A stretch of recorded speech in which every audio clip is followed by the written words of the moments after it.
Disclaimer. This video is made for entertainment purpose only. It doesn't mean to hurt any. And don't take it seriously. No baby, no baby, no, no, no baby, baby, what no, no baby, no baby. So, alright, I'm ready.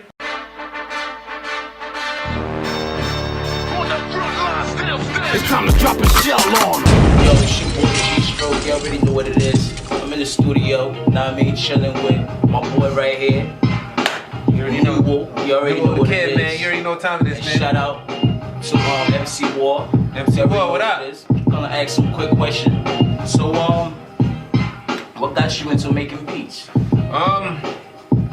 know, my pops is a DJ, grandfather was a DJ.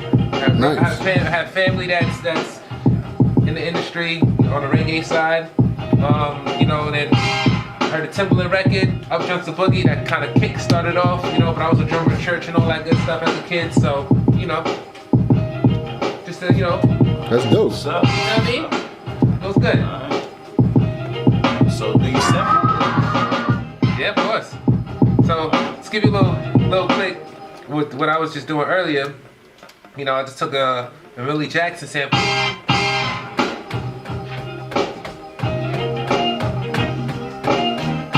So people don't even do that no more.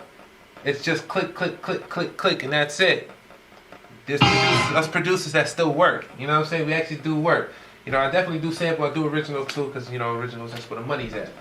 You know what I'm saying? Facts. You know what I mean? Mm-hmm. Yeah. So do you prefer sampling over playing music? I don't know, vice versa?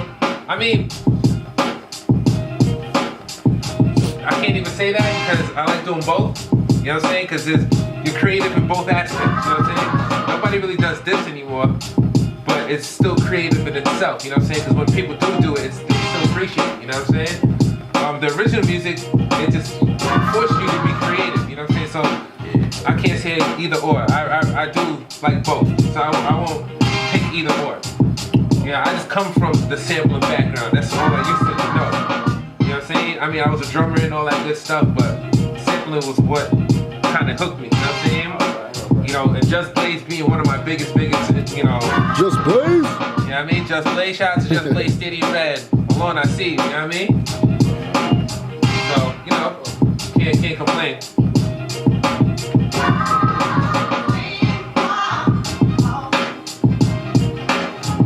So, what's some of your influences as other producers?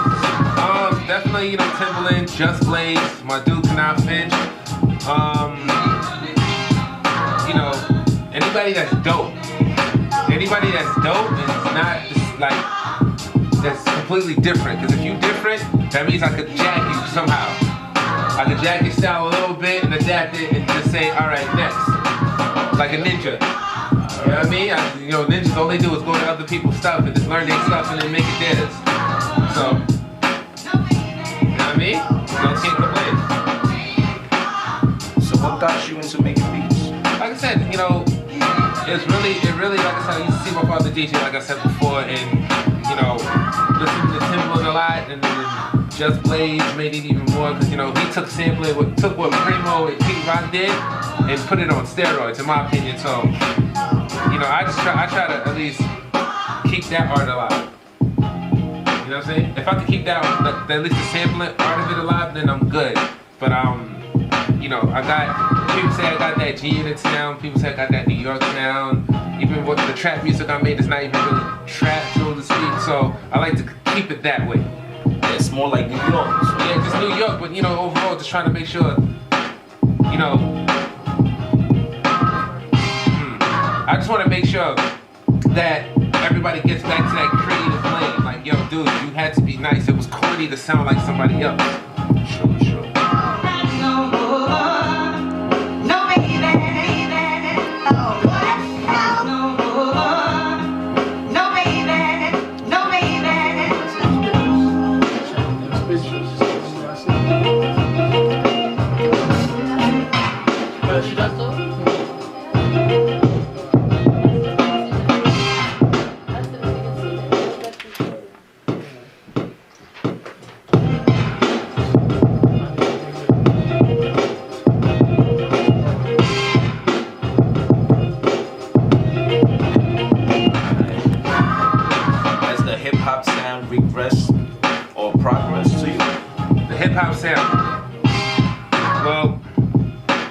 far as traditional, as far as the roots of hip hop, definitely it's done, in my opinion. Like it hasn't. Everything is trap. Like I said, I got nothing against trap, but when everything sounds the same repeatedly, it's a problem. And you know, I come from an era where everything was just still good. Even the South records back then, they still had their own sound, but it wasn't a dominant thing. You know what I'm saying? Yeah. So I just want to, you know, I don't even want to say I want to bring back hip hop. I want to actually bring a familiar sound with a new twist.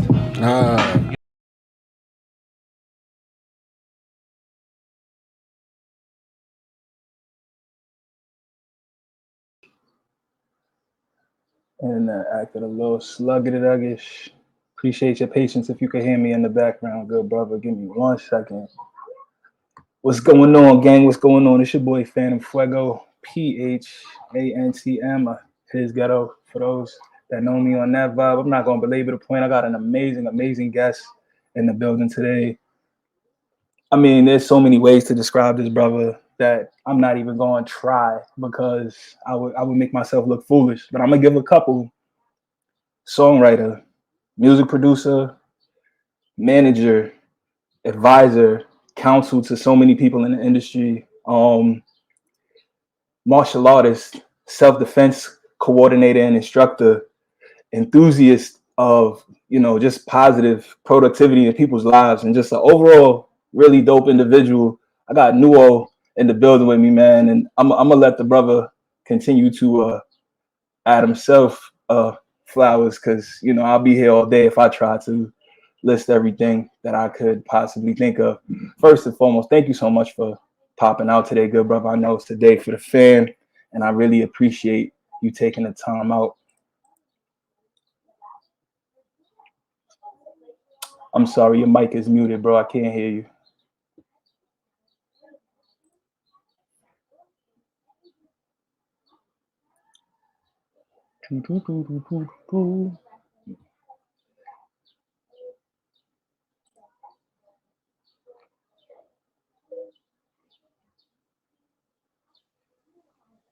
One, two. Can you hear me? Can you hear me? Me? Yes. Nah, I can hear you, brother. What's going down? Yeah. My bad. It's all good. Yeah, I'm here, bro. You know, appreciate the flowers and all that good stuff, man. I appreciate everything you said just now, man. You know, it's just a hardworking guy. That's all. Listen, man. I mean, a lot of people work hard, brother, but I will argue that you have better execution than some individuals. And, you know, you're not just working hard and wasting energy. You actually have a plan that you've been sticking to and coordinated. But before we get all to all of that, how are you, good brother? First and foremost, man. I'm good. I'm maintaining. Everything is on point. I feel great. You know, got the brand going off. As you can see, I'm wearing it. Yes, sir. Stuff. Absolutely. You know what We I didn't mean? even. So, Absolutely. Funk Flex, Whew. dropping bombs. You know what I mean? I'm on that type of way. Absolutely. Nah, man, you doing amazing things with the iKikata clothing brand, man. I'm pronouncing it correctly, am I? Yes, you are. Absolutely. iKikata. That's what's up, man. What does that name mean, first and foremost? I don't want to delve too deeply into it, but since you don't already transition, what does that name mean, if you don't mind sharing with us, good bro? Okay, iKikata means the way of life. Mm. It's the way of life. So what's my way of life? I'm a martial artist, producer, gamer, you know what I mean? All around enthusiast. You know what I'm saying? So I pretty much made a brand that caters to that demographic, so to speak. Anime heads, you know what I'm saying? So video gamers love it. Martial arts dudes love it. You know, I sponsor a bare knuckle fighter, goes by the name of Lorenzo the Juggernaut Hunt. He's currently Shout to him. Yeah, he's currently the light heavyweight champion and the cruiserweight champion. You know, still double belt guy. And you know, we was going for the heavyweight title, but you know that dude just kind of been ducking him and took a fight outside of big BKFC. So whatever, you know what I mean. So that is on hold right now. But for the most part, you know, it's just the way of life. You know what I mean. I believe, you know, my way of life with all the things that I'm involved in, it definitely could touch a big demographic. No, that's amazing, man. That's fire. Rewind a little bit, if you don't mind. Have you always born and bred in Brooklyn? If you don't want me, just for the record, for the people. You said what? If Were you born and bred in Brooklyn? Just for the record. yeah. Born Absolutely. Always same area, or have you globe trotted the NYC areas at this point? Nah. I've been in Brooklyn. You know, I'm born and raised in Brooklyn. The Floss, to be exact. Mm. You know what I mean? As far as my background, Jamaican and Vincentian. Definitely understood. Mm-hmm. Do you feel that has in any way had an impact on your music and how you've been able to navigate and maneuver in the industry? If so, how? So first, my father was a DJ. Mm. My grandfather was a DJ. You know, rest in peace to Bobby Digital, Uncle Bobby, reggae producer legend. So you could just say it's in breed. Wow. So, yeah, definitely has. Even now with the martial arts, rest in peace. I just lost my uncle a couple of days ago, Grandmaster Selwyn Gibson, on the martial arts tip, my mother's brother. Condolences. Appreciate it. You know, I get that martial arts from him. Wow. So you could say, yeah, I got all that from the ones before me.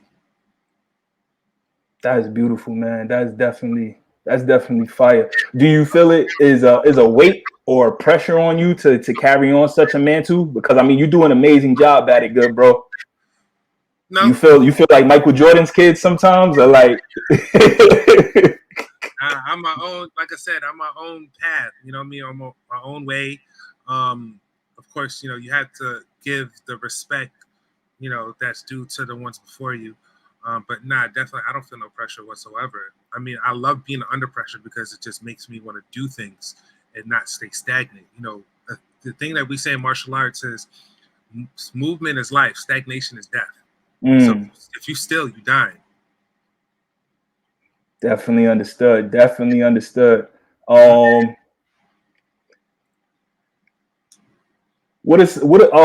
So were you classically trained at all in music, or was it just something that you kind of just with the family genes just took the ball and started running? Family genes. You know, I went to private school as a kid, so I was a drummer in you know, in the church. Used to do sound for the private school too, so it's like I was always around it. You know, I didn't really start making beats until I was like maybe 13, 14. I got my hands on Hammerhead and then Fruit Loops 2.0.6. Hey, shout to FL. And then I got the MPC 2000 XL, and then it was all from there. It was over. I mean, I was using that between that in the beginning between FL and the MPC, and then I got hooked onto Reason, learned how to use Reason, then boom, and then, you know, got caught onto Logic, boom. But, you know, I still stuck with you know, my drum machines. You know, I still got my MP4000, I got the MPC Live and the MPC X. You know, I got it all here. Now let's just slow down for a minute for those that might click and listen and not actually be like privy to the technical stuff. You named a few things there, Hammerhead, and also FL Studio, as well as the MPC. For those that might not be familiar with those particular things and Logic, could you just briefly state the differences between like the software versus the hardware realm, and like how you feel it helps or takes away from your craft? Nothing takes away from your craft. Amen. You know what I mean? It's really about how you use it. At the end of the day, it's all about the person's ear. When it comes to software, like I said, software, I was making some crazy stuff back then with Fruit Loops the way it was back then. Not now, because Fruit Loops now is like one big ass cheat code. You know what I mean? One big ass cheat code. Like, I'm looking at it now like, damn, we didn't have none of this. And I was still making shit crazy back then. You know, so we didn't have VST options. You know, we had to sample. I remember cutting samples in Acid and then bringing it into Fruity Loops and then learning how to chop and time stretch the sample in Fruity Loops. And these are things that we found out by accident. So of course, I was one of those guys that would email them when they say anything to make the stuff improve. I would literally every friggin' 3 months, I would say, you need to do this. I found out we can do this, that, and the third. And I see over time they've listened to that box, like, oh shit, boom. You know what I mean? So Fruity Loops definitely was a good thing. Logic to me was definitely, I want to say, hands down at that time coming up was like the best software, because VSTs, it was just freedom. You know what I mean? I was fighting it for a little bit because again, I still stayed on my MPC 4000 and everything like that because again, you're not gonna get the same knock factor. You're not gonna get the same knock factor from the MPC versus the digital. It's never gonna be this. You're never gonna get that sound. I'm sorry, right? And when it comes to mixing in software, I prefer to mix in Pro Tools than Logic. I would bounce all the stuff out of Logic and mix it in Pro Tools because Pro Tools had at least the closest thing to analog because that's pretty much what it was built for. You know what I mean? Even though people use Pro Tools to make beats, but Very well said. Very well said. Yes, Now, yeah. So just to elaborate, VSTs are virtual instruments. How do you feel that the innovation and the advancement in technology with virtual instruments has changed the game? Changed the game completely. Shit, if I had all this 10 years ago, no way I would have been a millionaire already. And it's easier now to a degree as far as making an impact, but it's harder now. It's also hard because now you got to compete against hundreds and thousands of people doing it. So now, back then it was corny to sound like somebody else. Yeah, you can get the inspiration from somebody else, but you wouldn't sound exactly like that person. Right. Now everybody sounds the fucking same, and hence why there's not one this year. You don't have a #1 hip hop album yet. Definitely.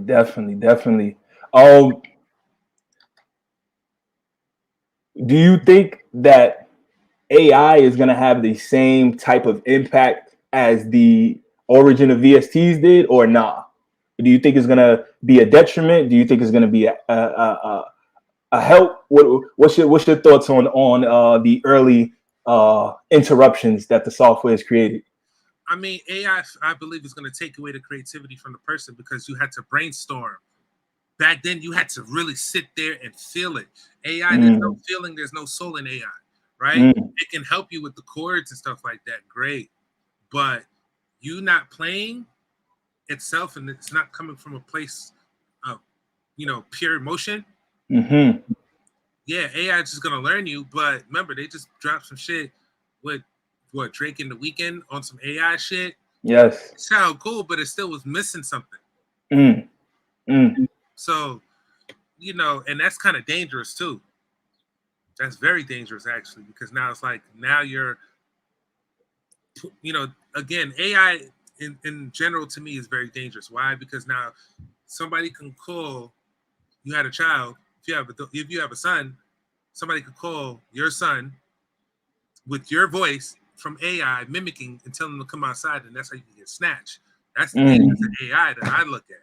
Fuck the music. I look at the dangers overall of AI.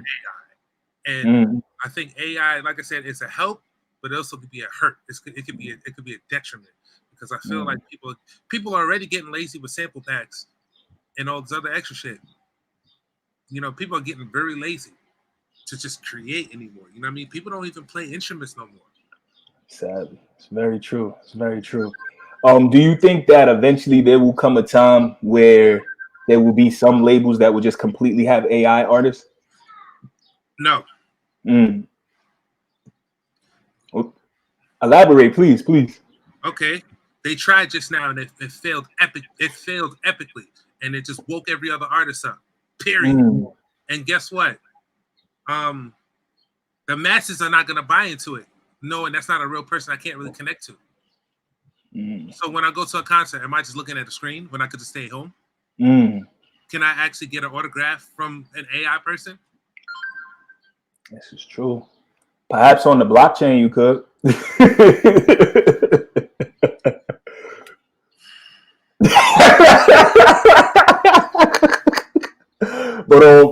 But I say all that tongue in cheek to say, I do agree with you. I do think that there's a danger with the introduction of artificial intelligence.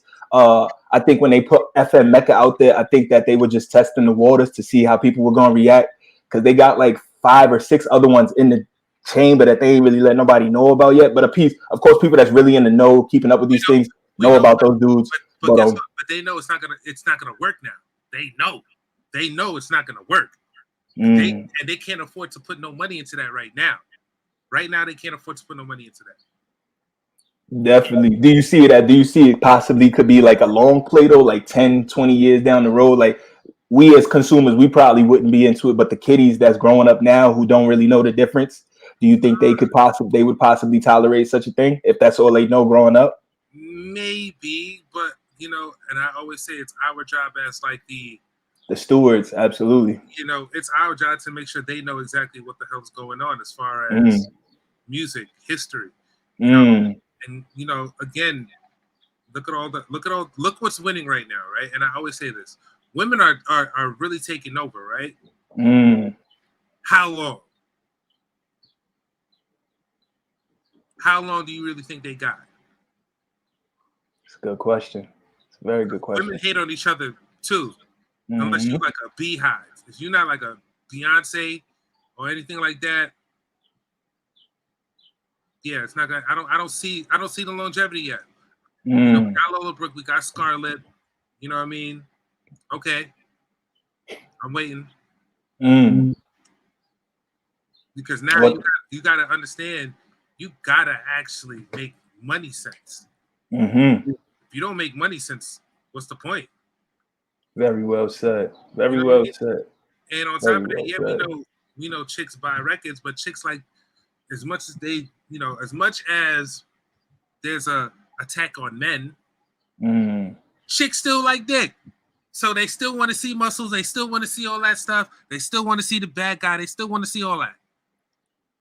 Chicks, I would definitely agree with that. I think as much as there is support for females in the industry, most females who do to buy music, they're buying the records of their favorite male artists. Exactly. So it's like, I don't think those trends are going anywhere anytime soon. No time soon.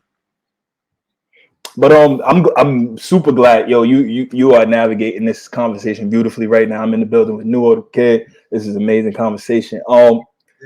You brought up the female artists that are now like starting to really buzz around the game.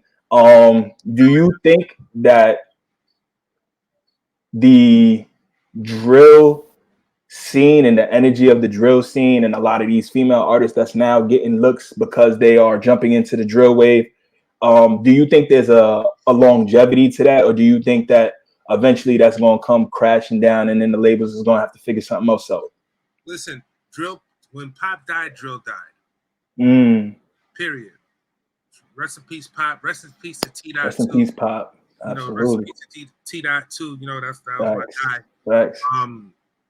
Because he wasn't even gonna do drill, even though he was the dude, the dancing. He was that dancing dude, got the whole world doing the damn drill dance. He wasn't gonna do drill that much. You know what I'm saying? He was a party kid, party type of music. Again, drill has low frequency. Drill is what do they talk about in drill? They self snitching on each other every single day. Talk about your ops. Talk about this. Talk about that. How many ops could you kill before you go to jail? So you see it as like it's going to eat itself alive eventually. Yeah, and think about it. The women, they're not, like I said, Lola Brooke is now catching on to that sexy appeal to her with that new single that she got out, but like you still coming off like a nigga. You got that masculine energy. That shit is not a turn on. You know what I'm saying? So as far as artistry, we need more authenticity. Period. like authentic stuff. Mm. You know what I mean? And you know, there's a couple artists that I see that has that authentic life. It's coming. That's why I say R&B is winning. Mm. R&B is winning, in my opinion. I That's listen, fire. I listen to R&B more than hip hop right now. Mm. Nah, that's dope, man. That's very true. What do you think will be the final straw in the drill drink? Do you think somebody that the labels needed to make them a lot of money off will have to be transitioned out of here untimely by the drill scene? What do you think would be the straw to break that back? What's a kill drill period? Or not to kill it, period. I don't think you could ever kill but to put it to the wayside where it's not as mainstream anymore, and it goes back into like the niche audiences it had. Well, it goes back to the producers first and foremost. Mm. It goes back to us. Stop making dumb shit. Period. Stop making the shit. Stop. Find some artists that are really authentic and real. Like, find some real artists. It's not hard. No, it's not. You know what I mean? Do you think that? I'm sorry. Go ahead. Please. No, go ahead. I was just to piggyback. Do you think that sometimes as composers, songwriters, producers, whatever moniker they try to throw at y'all guys wear so many hats in the studio. Do you think that sometimes the need for immediate gratification can kind of blind producers and songwriters to trying to really set themselves up for long-term success, meaning like they're trying to just put up a million beats on the different stream beat platforms, trying to just sell stuff online on YouTube, or trying to just make sure you have your next arsenal of stuff, your package to submit? Do you think that can kind of blind people to trying to create those long-term relationships with artists, even though we see that those are really the ones that create the biggest success? Well, my take on artists that's putting up beats and all this, like 25 leasing beats and all that. Yes, sir. Those are the guys that killed the killed us producers. You know what I mean? Like, dudes don't get crazy money no more. Like, the most niggas get now is maybe 50K. Remember back then, to even look at Timberland, it was like you need like 500,000 from him, you know, or Just Blaze 250 points. I need that. Like Swiss, like all these, and you got to think about, look at all the producers back then. They had their own sound. You know what I mean? And then producers that don't get their flowers like they should, like producers like Knots, Bink, right? Even though, you know, I'm still a Just Blaze head, I understand Bink after having a conversation with him, because again, I never really knew him. I knew Justin Kana. But you know, still, he definitely should be getting his flowers, right? There's like a lot of producers. Rockwilder to me doesn't get enough flowers. Not at all. Not at all. He doesn't get enough flowers to me. You know what I'm saying? There's so many producers bang out during that whole G Unit era. Facts. You know what I mean? And these are people I know.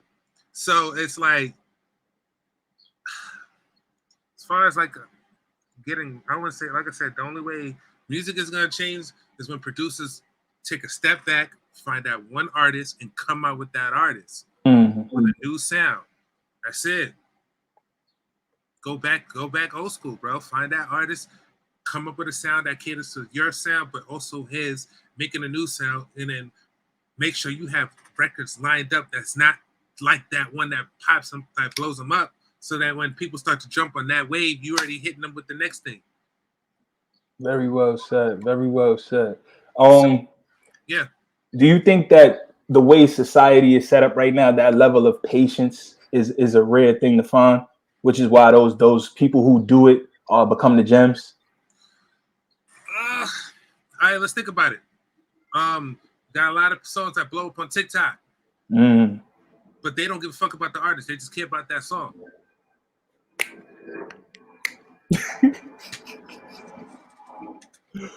Facts. Very well said. Very well said. Who are some of the biggest people that people may not have realized that you've done some stuff in the studio with like what are some of the biggest records you've been able to grace so far? If you don't mind throwing a couple gems out there. I mean, I was in the studio with Mano, Uncle Murda, Corey Kirsch, Shots of Gun. I got a whole EP probably somewhere in this hard drive. You know what I mean? I got a whole EP with that dude, Math Hoffa recently. Shout out to Math Hoffa. I think I got one with him and Simba. Damn, shout out to Simba. Jesus. You know, it's just it's you know, it's a lot of records I've done recently. I don't want to talk about yet. Of course. Them NDAs. Nah, of course, definitely gotta understand that. Definitely understand them NDAs we say, but you know, that's why I said I want the summer to go by. When the summer goes by, you're gonna see a resurgence. But I work with an artist named The Real Manifest. I got a record with him and Jada Kiss. Okay.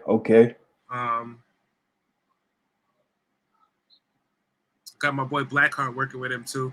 Taking over that grime sound in London. He's like Harlem grime right now over there. You know what I mean? So, you know, it's many different artists I work with. Chris Jones, Chris Payne, Akilla Brock. Because I want to focus on the people that are not big, right? Understood. Even and I'm supposed to work with Young Dev. That should be interesting. That'll be sick. Yeah, that'd be very interesting because, you know, again, she comes from that drill era, but with me, you're not getting that out of it. You're gonna get. I'm gonna be that odd record out of your whole catalog.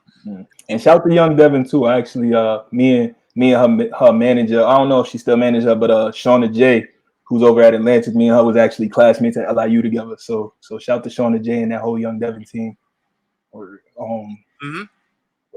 That's fire, man. You know, it's like I said, in time, you know what I mean? It'll be dope. I did a record with also The Real Manifest with Gorilla Nims for my fighters walkout music.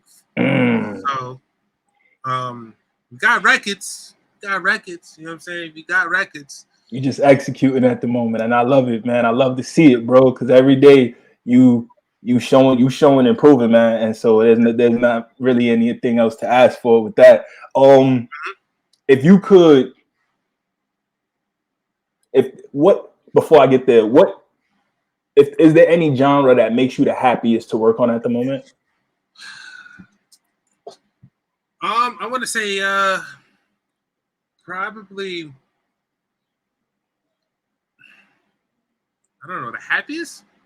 I mean, or like when you feel like you get to be most in your bag and most creative. Maybe I should say that. I can't even say that because I'm different every day. Like one day I may be feeling a sample. Like you hear this in the background, right? Yes. Yeah.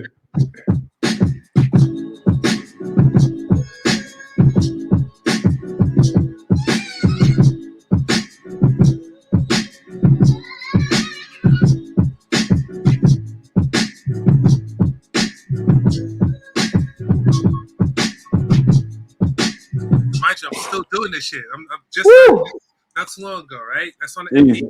It's on the MP. You know what I'm saying? So it's like I could be in that mode or I could be in another mode, right? I could be in another bag where you're gonna make me play some shit. That's what you're gonna make me do. I mean, you in a safe space, man. Please. Let us go kill your NDAs, of course, but yeah, man, feel free to share with the people. I can't play certain records. That's all. Of course. But, you know, this probably, I think, yeah, it got cleared. So.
Fire, bro. Jesus, fire. When you sit down and start creating, like, what's your thought process, or is it different every time? Like, Different every time. It's never the same. It's never the same. It should never be the same. Your approach is never. My approach is never the same. You know, I could play that. See, I'll play that type of record, right? I could play. Let's just say.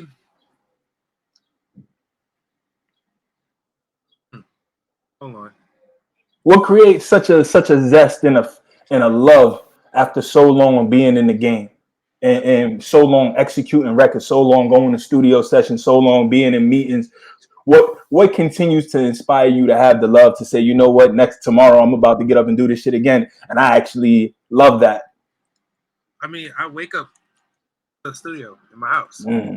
built my booth, built my station, built everything. So like, yeah, you know what I mean? It's there.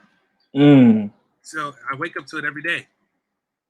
Literally every day I wake up to the shit. So it's not like, oh my god, I gotta do this again. And so you know, you gotta love what you do. It's not work. It's not work to me. If you don't, if you're making music, you don't love to do it. If you're just doing it for a check, you're gonna fail. Because money will come eventually. Very You know what I mean? well said. Very Let's well just say, said. so you heard that bag, right? So I'll play this too.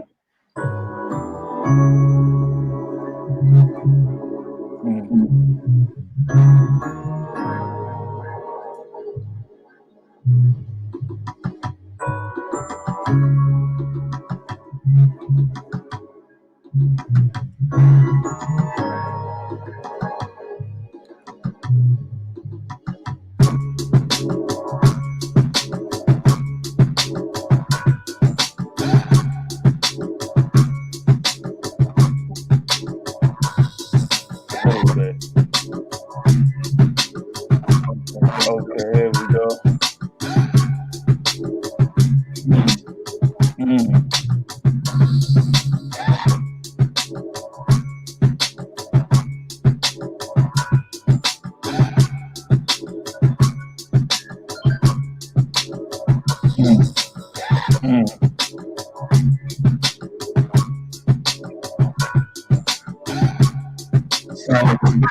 Sound like a record you working on for Simba, bro.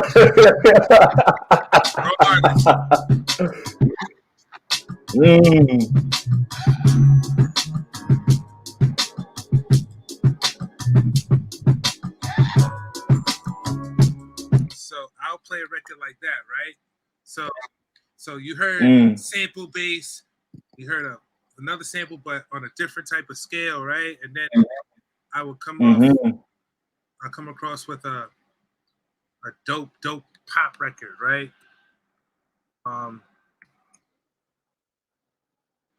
But just so your viewers can see my range, right?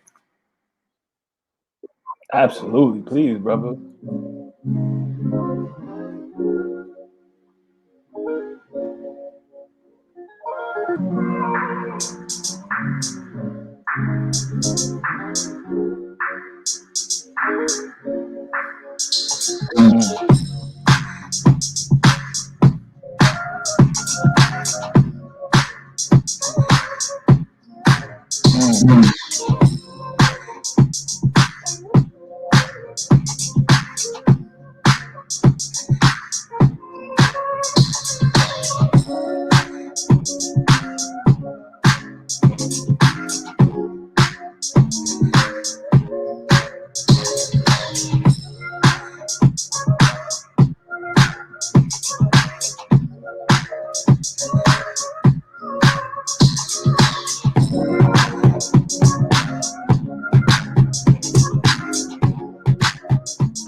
Brother, you a problem, man. You a problem in these streets, brother. You a problem in these streets, brother.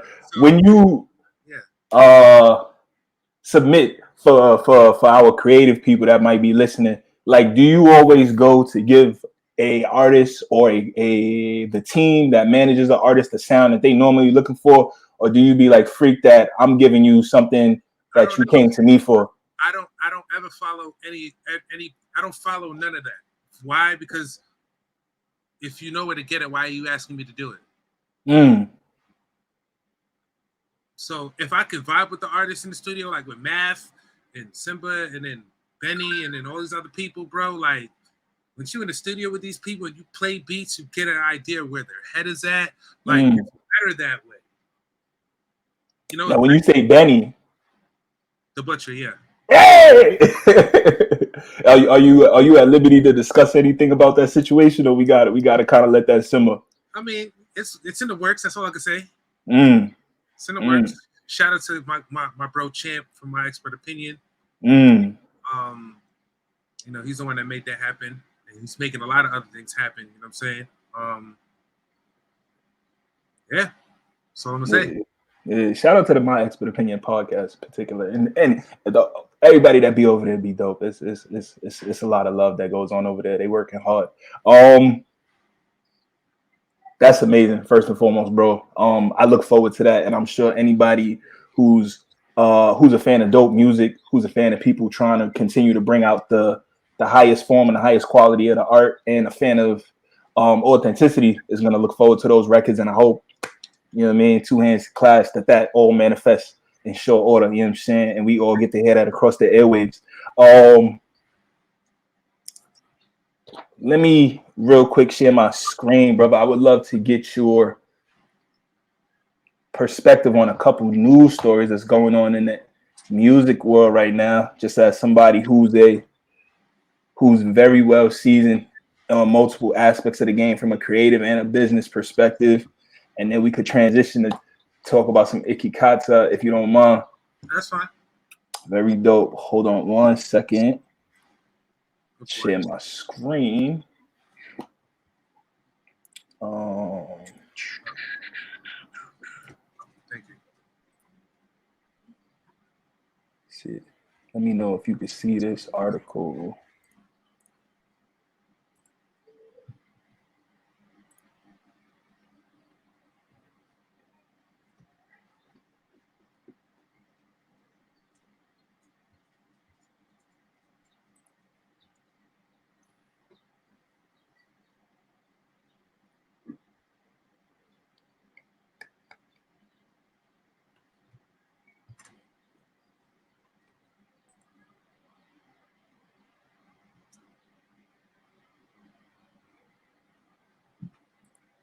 Did it hold on, I'm sorry. I don't think I think I'm having a little bit of a delay. Oh, here we go. Select window. Come on. Here we go.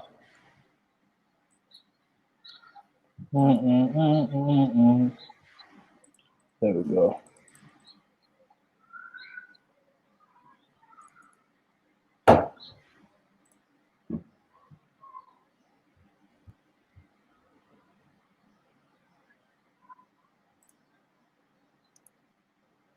Okay, let's see what we got here.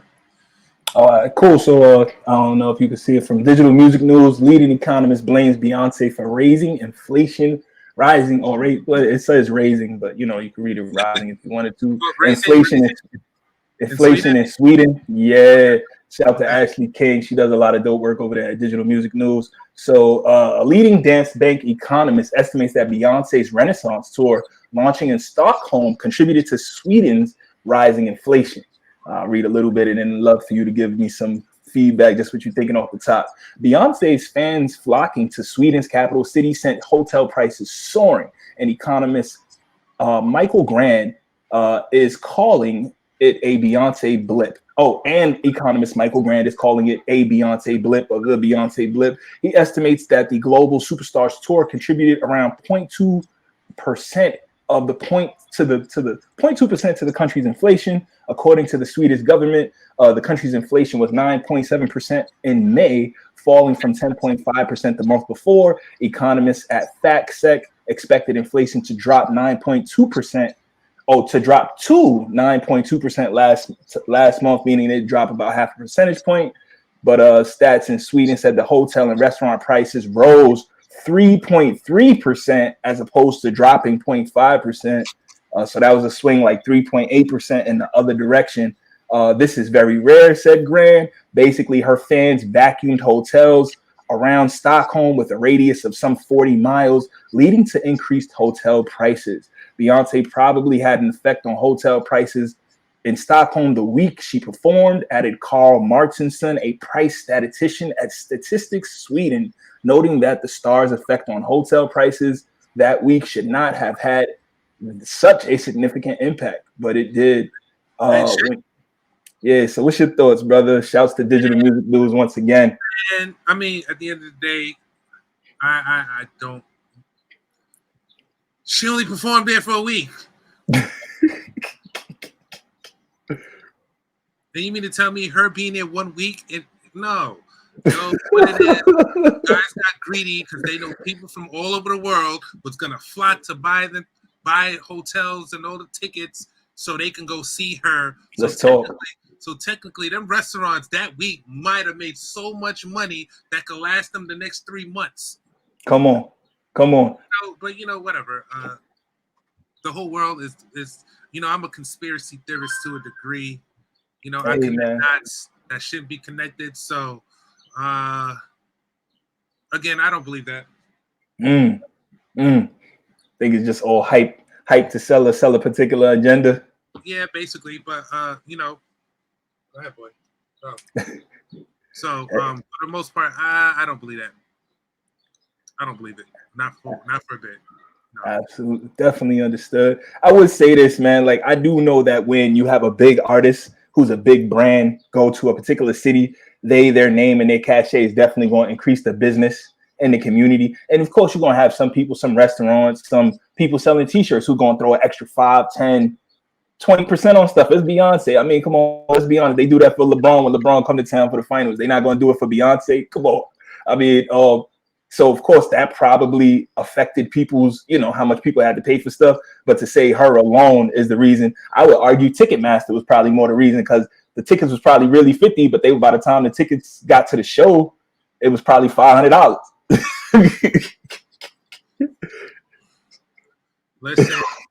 Listen. It's all good. I'm not. No. $1,500 for bleacher tickets. I'm not doing that. I feel you, brother. I feel you. I don't care how much I like the artist. No. Nah. I definitely feel you. Let's jump to the next article real quick right here. So speaking of ticket pricing and the gouging that can go on when these places like Live Nation, SeatGeek, and stuff are just allowed to run rampant, and how you as a rock band might have put out $35 tickets for your venue, but by the time the taxes, the fees, and the whatnot get all on it, the tickets is $285.46 plus fees and insurance and all that.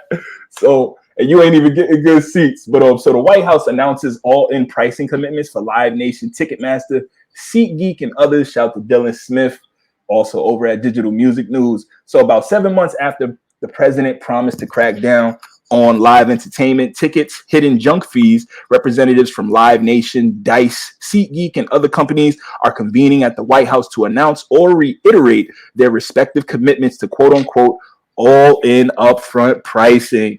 Read a little bit of this here.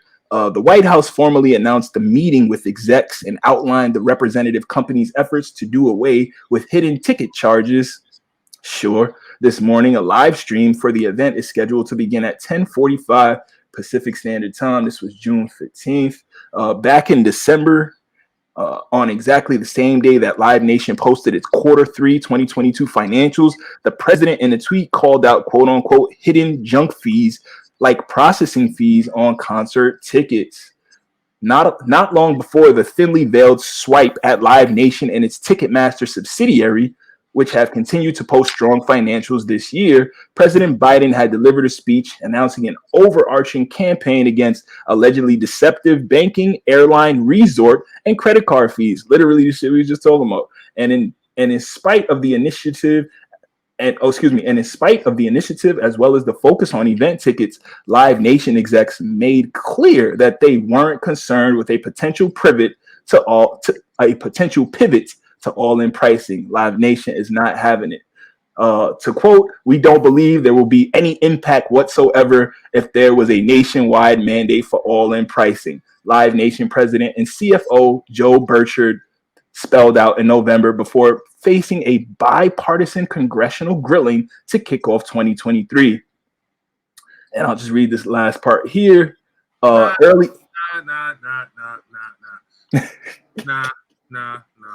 Number one, I don't give a damn what this president is talking about. Some stupid tickets. We in a fucking crisis here. You worried about some stupid ass tickets? Get out of here, man. Leave that alone. First of all, you need to make us energy independent again. And two, remember the people that you elect, because you keep forgetting people that you elect and keep falling downstairs. So, like, all this, whatever. Why is the White House involved in this when they should be involved in other stuff? This is stupid to me. Hence why never voted for the guy. Never voted for the guy. Sorry. He was in his basement this whole entire time, and now he comes up, and now we're broke. We all a little broke right now. We keep giving our money away, but we broke. Very well said. I don't think I really care anything what they say at this point. You know, I don't care. Whatever. Tickets. Oh my God. Ooh. No, you need to focus on bigger shit. Period. Yeah, we already know they're doing what they're doing over there at Ticketmaster and all that shit. And then there's people that's going around that. So again, deal with it. This ain't that. It's not that serious to me. No, I'm not mad at that. Because when people stop deciding to go to these places, I think we did it too. We've been hitting them too hard. We need to lower these prices down. We need to give some credits. Like that's the only way it's gonna go down when people stop going. Facts. Very well said.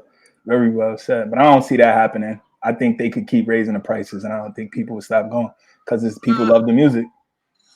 And again, there's people that will buy the early tickets and then resell those early tickets. Come on. So we already know what the game is. Come on. We already know what the game is, but woo! We got Newo in the house.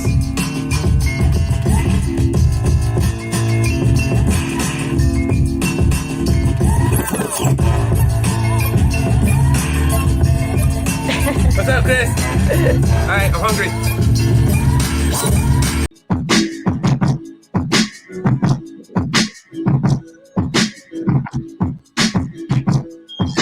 Dang.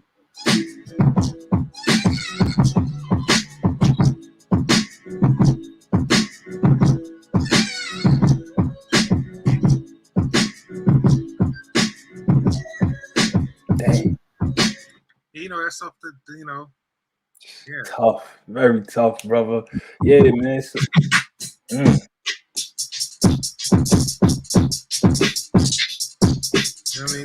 If you had to be abandoned on a deserted island with just one piece of gear to get a project done with an artist, what would it be and why?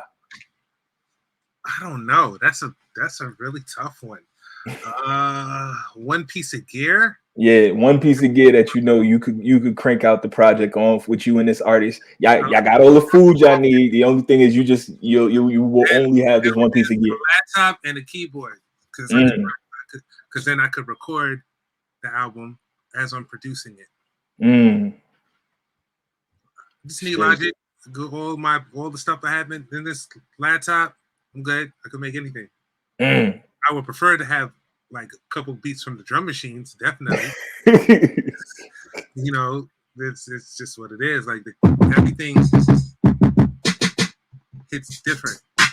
Of course. You know what I mean? But if you had to be trapped on an island for a month with an artist, you just take the laptop.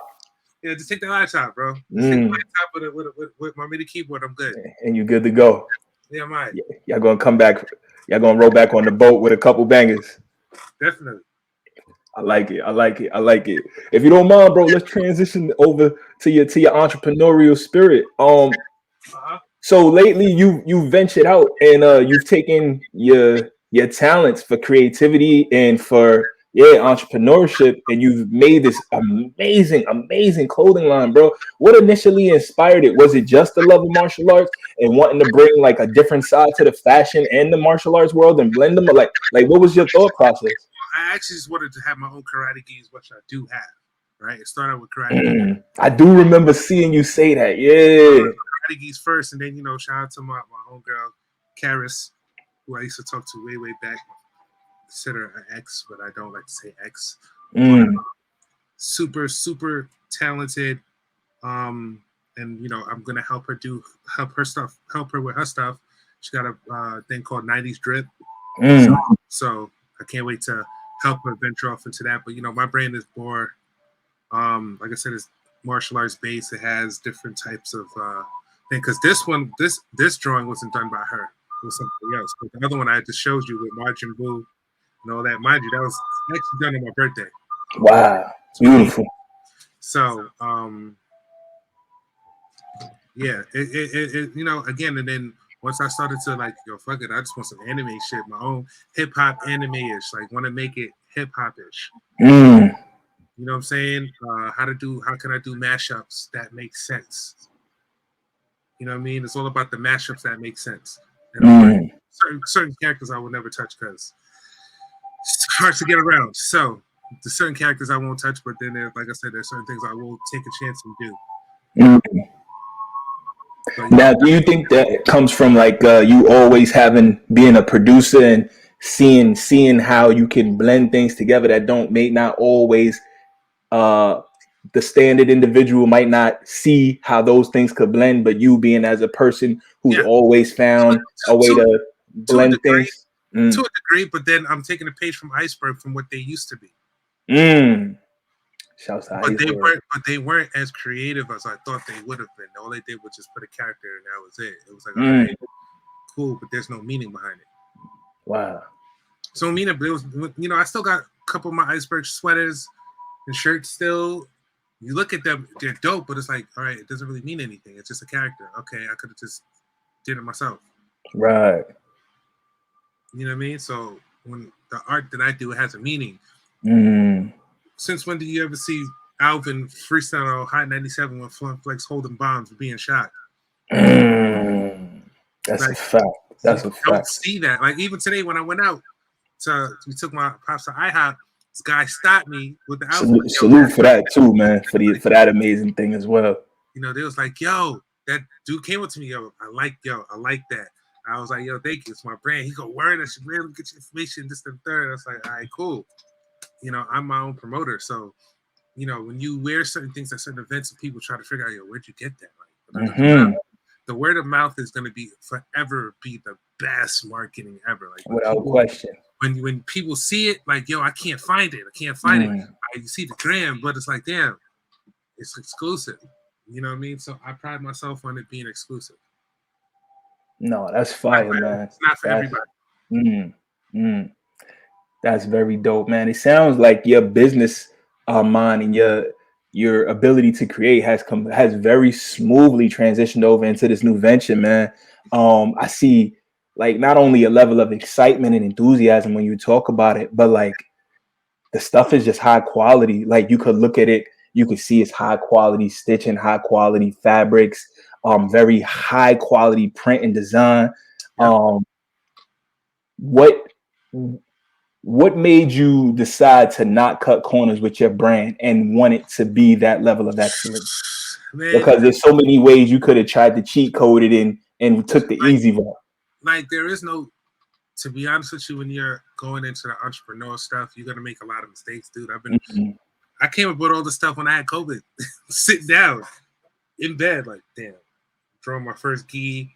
I'm like, I'm gonna make this shit happen. Like I drew out exactly what I was gonna do. Like everything was drawn out. You know what I'm saying? I drew it out, and once it was drawn out, I'm gonna see if I still got the book here, right? I drew it out. I found it. Right? I drew it out. Literally wrote exactly how I wanted to do it, right? I drew out the logo. I drew the gi itself out, right? I drew it out, right?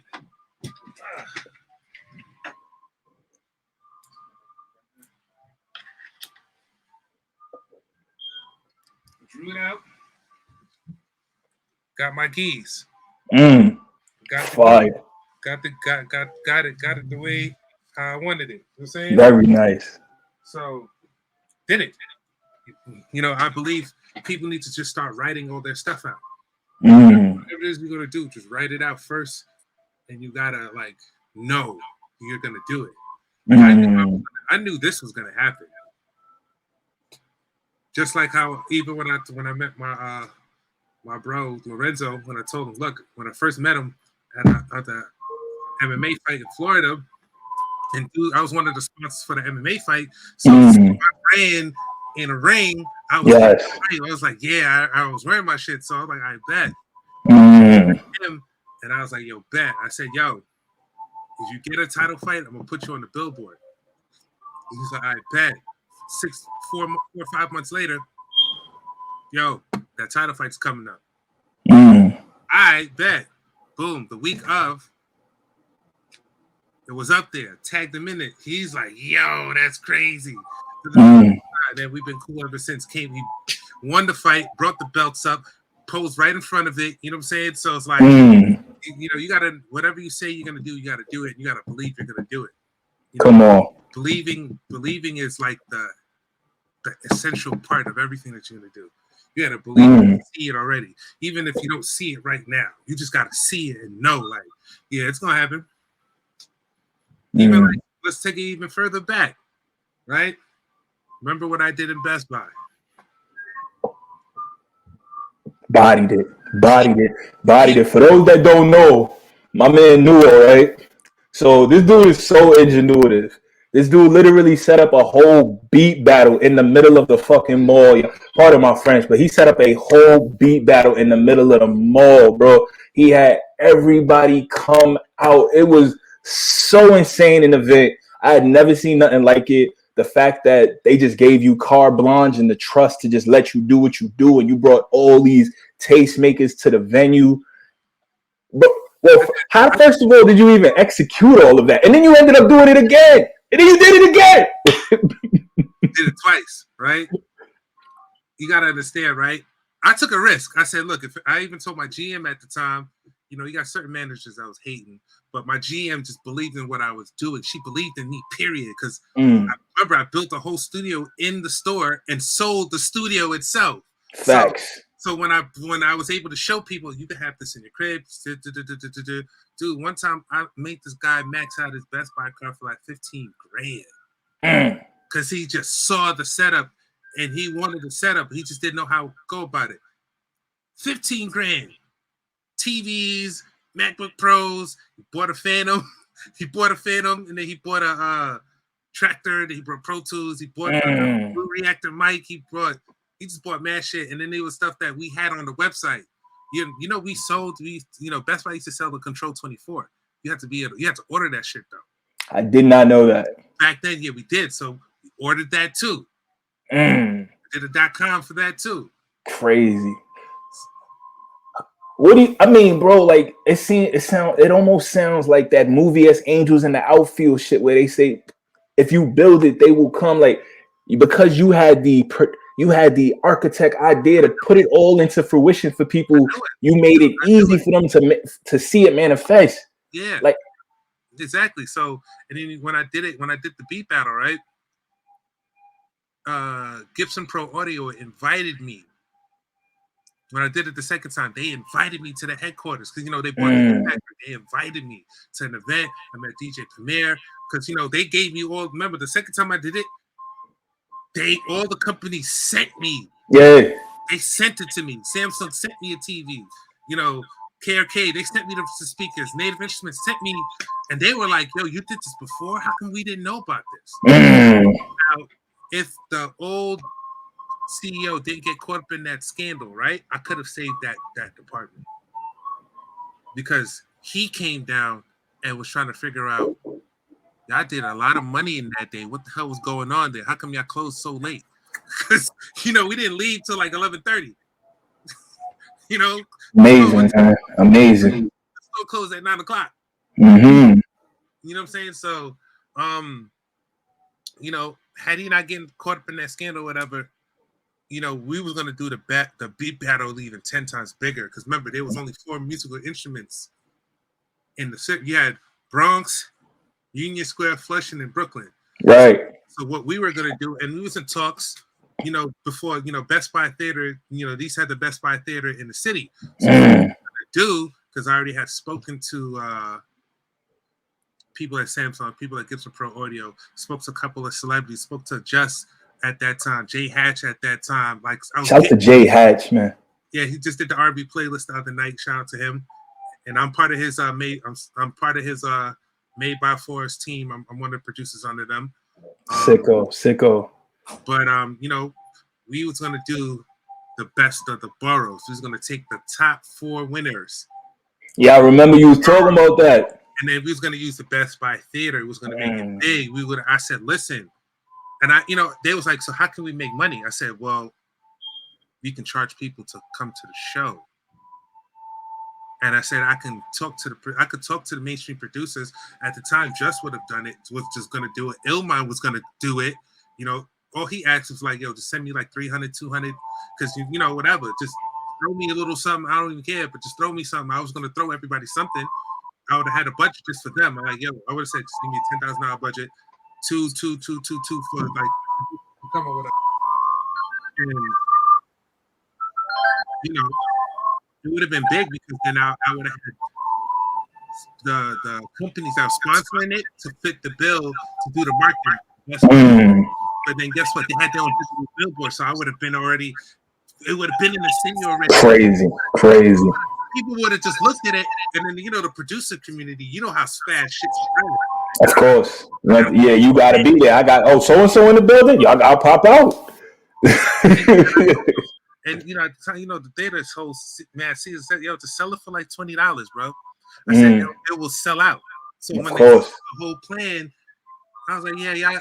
I said they would make money that day. I said, I'm not even really getting anything out of this. I said, it's for the producers. I wasn't getting anything out of this, really. Really for them. Whoever was competing, yo, the prize that they were gonna get, bro. Yeah, then you had those crazy prize packages going too, man. The crazy prize package for the finale was going to be crazy because they would have got a 6 months mentorship with Just Blaze at that time. That would change a producer's life. Whole life. Amazing, man. In second place, you know, probably, who knows? I mean, it had like the prizes, the physical prizes stuff. Mac Pro for the first place. MacBook Pro for second place, Mac Mini for the third place, but it also had a whole bunch of different things in each tier. You know what I'm saying? Yeah. So it would have worked out regardless. That would have probably put Best Buy in another light. You know what I mean? They just see it that way because they didn't know what they were doing with the department. Of course. You know what I mean? They were trying to get me to go to Minnesota to have a conversation about the shits. But you know, when the new CEO came, all that went out the window. Everything completely flipped. Yeah. So, you know, I look at that like, damn, what if? But you know what? It wasn't supposed to happen. That's how I see it. Of course. And it's only a stepping stone in your resume of how when you were given the carte blanche and the green light, the amazing things you could do for these corporations. And I think they took notice of that, bro, because I mean, it seems like you've only been able to grow even in other endeavors ever since, man. And that's amazing. I'm gonna be doing a producer show soon. You know, sicko, man. Netflix in talks, so we'll see how that goes. I'm really trying to do it in a way where, again, you saw how I screen people, right? The screen is gonna be even worse nowadays because I want to do it. Hey, you're gonna audition for the shit. No producers is paying to get into the shit, right? To get in it. I want to do New York. It's truly about taste. New York, Atlanta, Cali, and Detroit. Do those 4 areas and then do like a main big one, right? But you know, I'm gonna go to every state.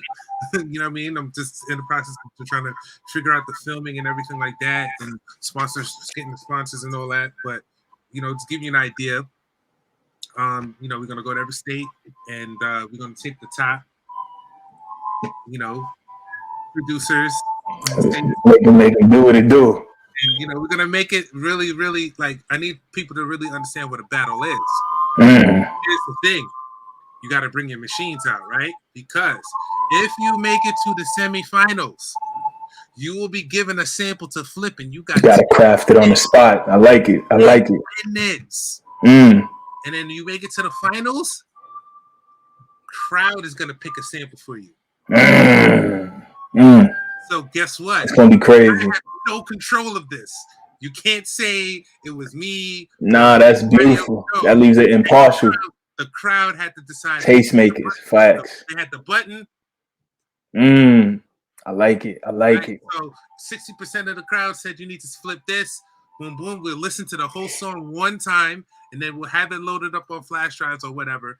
Boom, boom, flip it. Mm. What gives you the nerve, man? Like, what gives you the absolute frame of mind that I'm going to make all these things happen? I manifest these things. What gives you that laser focus, bro? Because so long as I've already thought out how everything could work, it's already done. Mm. It's already done, bro. It's done. Trust me when I tell you, it's already done. The celebrities I already spoke to on Detroit, Roystified, 9 Kid Vicious, they down. Mm. For out here, I could definitely get, my bro Kanai Finch. I could get music. Shout to Kanai, man. Super producer Kanai. Shout to him, man. Yeah. But but yo, like man, it's just so inspiring listening to you, brother. And not only because you talk the talk, but you literally walk this walk, man. You're literally wearing your own brand. You literally manifest these things from the jump. And it's just so inspiring just getting to have these type of conversations and build. So I really appreciate your time. Hold up, before I go there, do you see a time where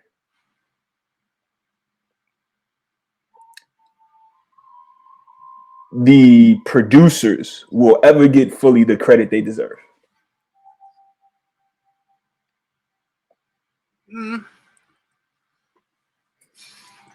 They could be, but it's not about just us, though.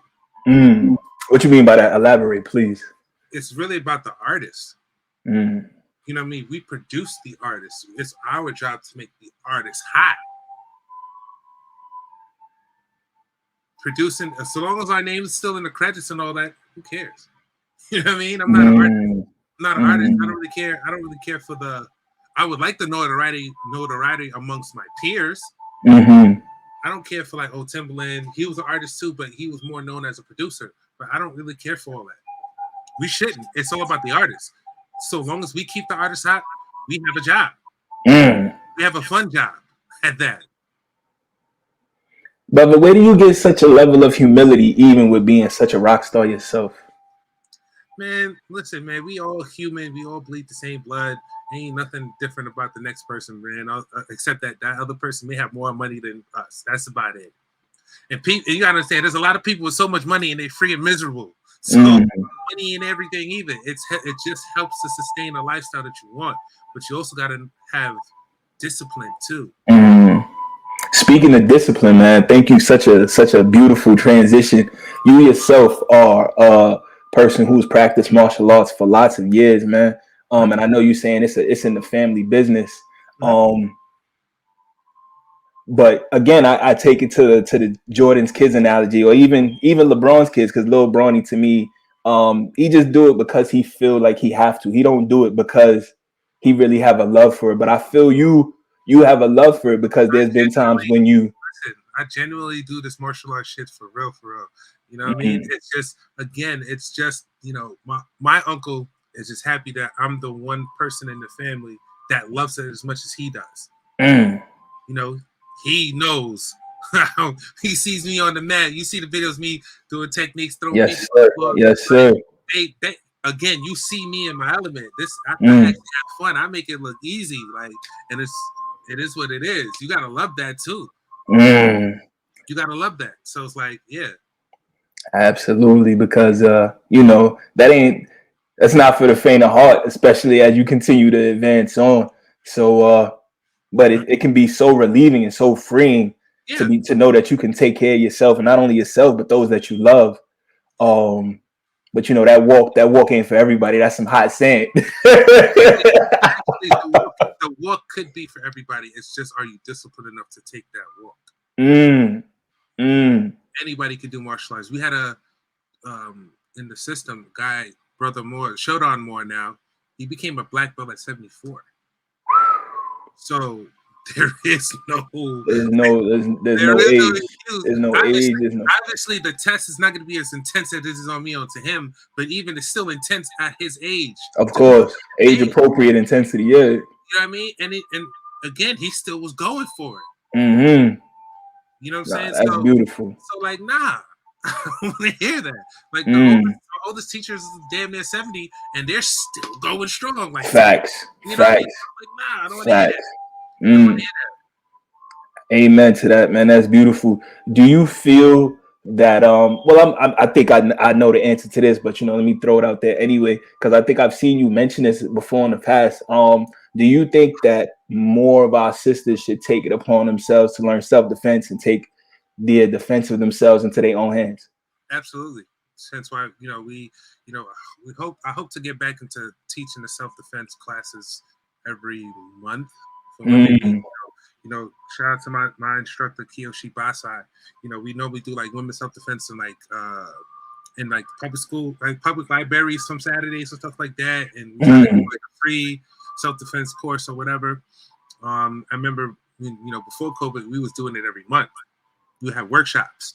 Beautiful. Whatever we see on TV, we try to incorporate what we see on TV too. How to, we always tell people to always, don't have your back towards people. Always be able to see everything. You know what I'm saying? And don't always keep your hand always down. If you can keep your hands by your, guys, by your face, or even just mid range, so that just in case something happens, you go,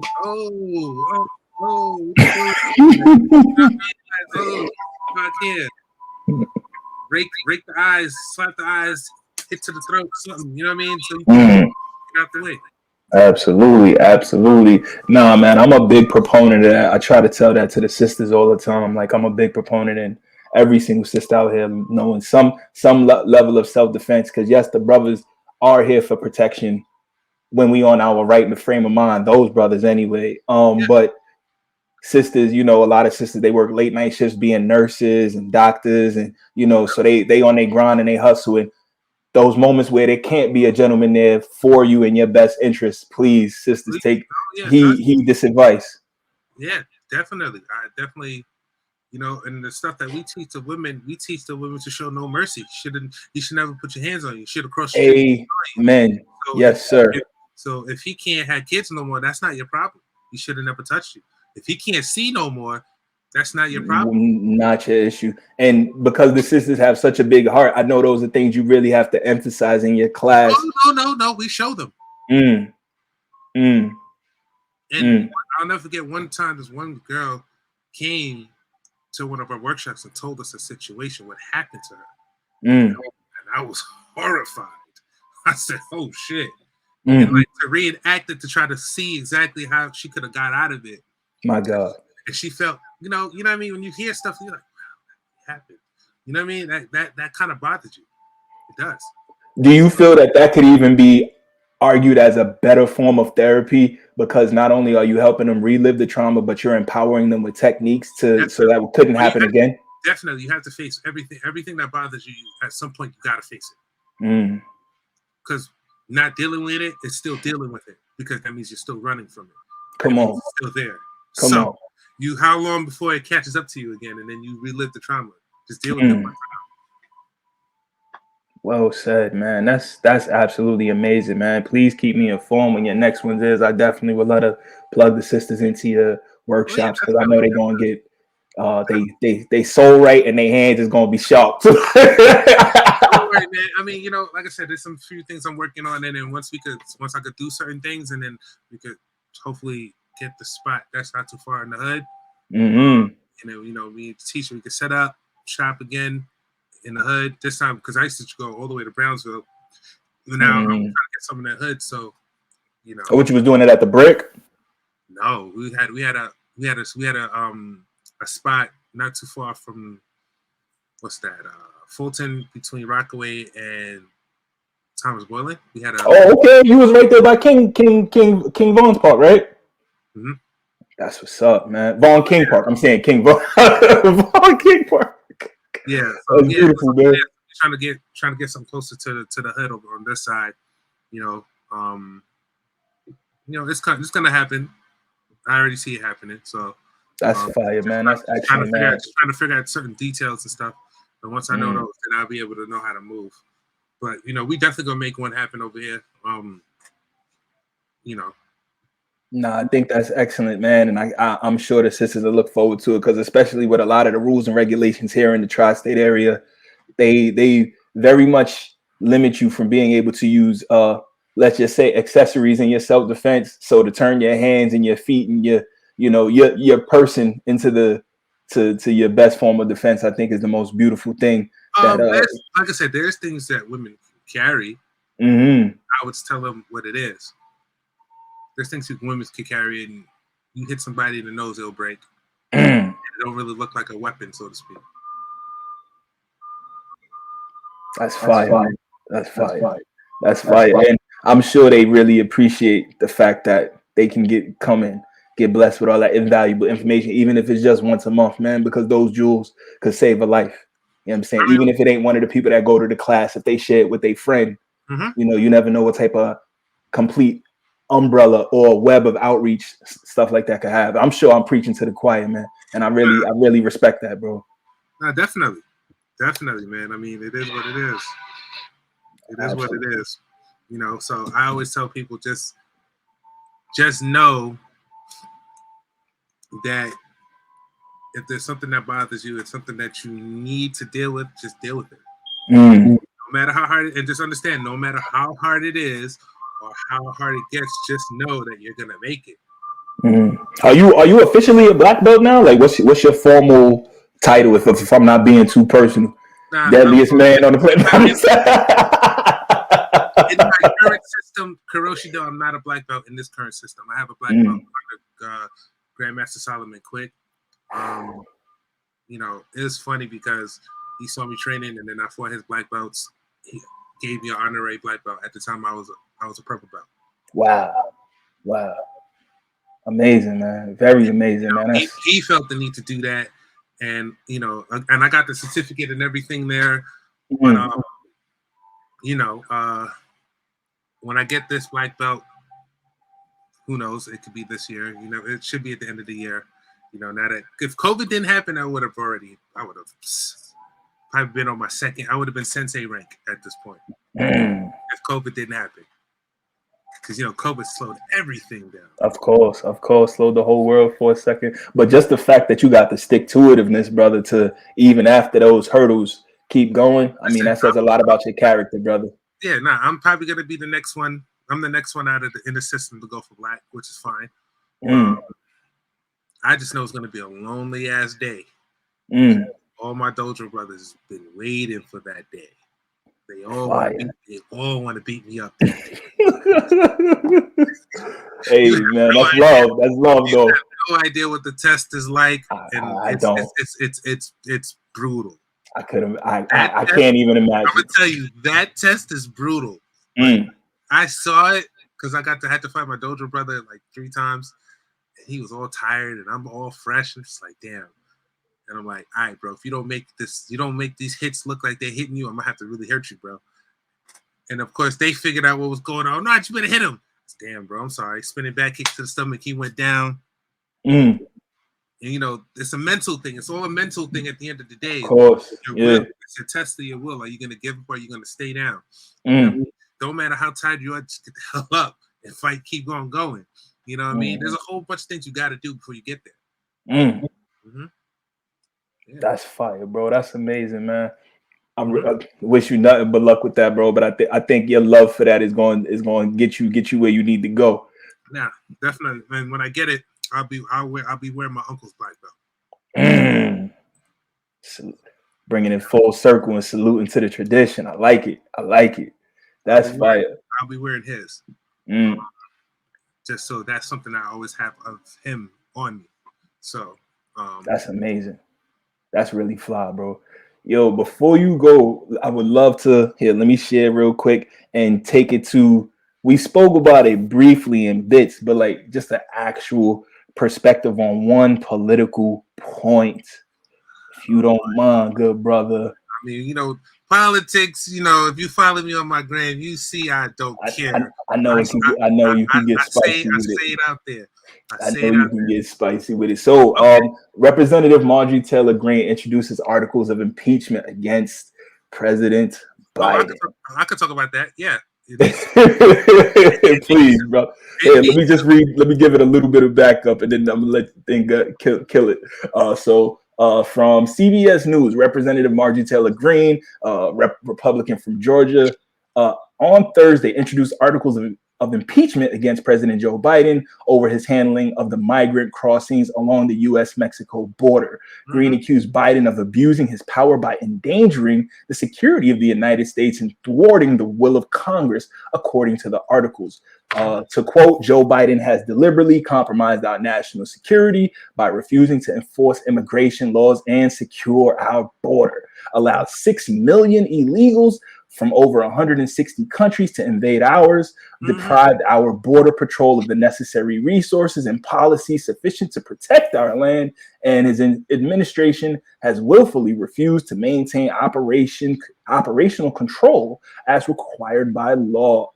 So this is the first of 3 articles that allege Biden's actions have led to an increase in illegal aliens and illegal narcotics, including the deadly fentanyl, to enter the U.S. It also claims that his administration has willfully violated the law by releasing illegal aliens into the interior of the country, brother.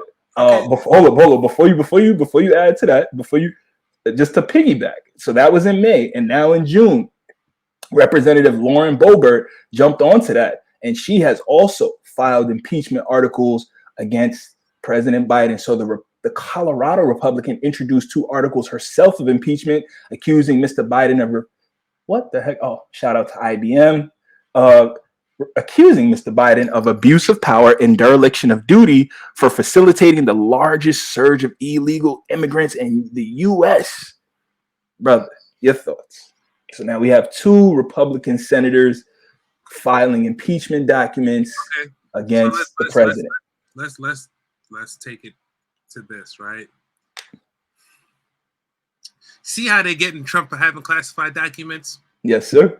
Now, this asshole had documents in his garage unsecured since he was vice president. Where's the outrage? Where's the outrage? Right? It's quiet. It's quiet in the streets. Quiet for him. But then, not at the other day, and again, I really never had a problem with Trump. It's only when he became president people started to hate this dude, which is kind of crazy. Hip hop was always wanted to be the Donald Trump. Shit, he was on This50.com smoking weed with Yayo. He was. So like, he was in Kanye West's music video, butt naked in the bed with everybody. Yo, dude. Like, that's what I'm saying. Like, where was the hate? I don't understand where the hate is coming from. Right? Everybody was taking him to the boxing events and all that. That classic picture with Chris Webber and them hanging out at the game, the Mike Tyson fight. Like, yo, and he supported Mike Tyson. Definitely did. He put in. What about the lady that was the black lady that was homeless and he lived in a Trump tower? Yeah, and nobody talks about that, bro. For 2 years, rent free. He he said, "Yeah, I know. Leave her alone." Oprah even said he should have ran with Donald Trump as vice president. Oprah said that. So when she turned, I kind of felt away. But then again, we're not going to talk about her. But as far as Biden's concerned, he's done so much shit to this country since he's been in office. Come on. Like, why y'all still talking about Trump? He not even here no more. He not here no more. So yeah, him being impeached, don't worry. And when the federal gave that federal indictment, that was the same day the FBI turned over the stuff to show, oh, he took $5 million from China? That's treason. What is the treason, brother? And you know what I say? Treason. What is the punishment for treason in this country? I believe it is execution, sir. And guess what? What did Trump do before he left? Do you know? He Please elaborate. reinstated. I'm not sure. He reinstated execution by firing squad and hanging before he left. He reinstated that. Why? There's a lot of things about to go down that people are not aware of. And for your viewers, if I were you guys, get your hands on some Iraqi dinar, Zimbabwe notes, and the Vietnamese dong. Get your hands on some of those currencies now. So I'm gonna tell you, do your research. So if I were you, if you get yourself 25,000 Iraqi dinar notes, It's gonna be a game changer. You're gonna come up. So if you have 20 of them, that's a real come up. Very interesting, my brother. What do you? I mean, of course, we could always say, "Oh, we know why," but in your humble opinion, like, what makes it so hard for people to, even when things are being presented right in their face, deal with the information as it is? What creates like this level of huge denial, even when stuff is so crazy, like the dollar falling, the proxy war going on? What makes people continue to defend these things to the umpteenth degree, in your humble opinion? Because guess what? How can you? There's people that have been living a lie for so long that they believe it to be true. So by you introducing new stuff, they just don't want to accept it. And it is, and again, not everybody's gonna wake up in time. So long as I say, and you know me, I put the information out for people to go and do their own research. 1,000%. Take my word. I always put the receipts out for people to go do their research. Very, very true. That is very true. and people become, my DMs is so bad that they definitely, make sure I'm shadow banned on Facebook. It's just people keep finding me anyway because they know. Hence why I got two Instagrams. Hey. One that's strictly for music and one that I just go ham on. Hey man, sometimes it gotta be that way. With that being said, brother, please let people know where they could find you all across the grams for either the music or for the knowledge or for a combination of the two, please. Floor is yours. So you could go hit me on Instagram, Newo Tha Kidd, that right there spelled out together, and then you got Newo Tha Kidd official. That's my music one, and then you got iKikata brand, IKIKATA one word, and yeah, you'll see. You follow me on that, you'll get updates on the merch, branding, and then that's that. Feel me? Fire. So you IKIKATA brand.com, right? Yeah, Icky. IKIKATA. Is it going? Is that right? Can you see the ticker? Is that right? Yeah, that's it. I took the website down because I'm revamping it. It'll be back up in September. Got you. But that's the web. That's my Instagram and stuff. So yeah. So they could also go to the Instagram for that, right? Yes, they can. Got you. Fire station, my brother. It is so amazing to have you out, bro. I really appreciate your time. I hope we can do this again soon, brother. And you keep us abreast of everything you got with the self-defense for the sisters, with everything you got as far as the production. Can't wait for this summer to pass and for us to see some of these great records you got in the chamber. Can't wait to see what else is going to go on with the brand. Salute to you. Salute to your dad. Salute to the whole lineage that has made you come to this point of excellence, brother. And yeah, man, I really, really appreciate the time, bro. This has been amazing. No doubt, man. I appreciate you having me. Definitely, man. We out. Peace. Salute.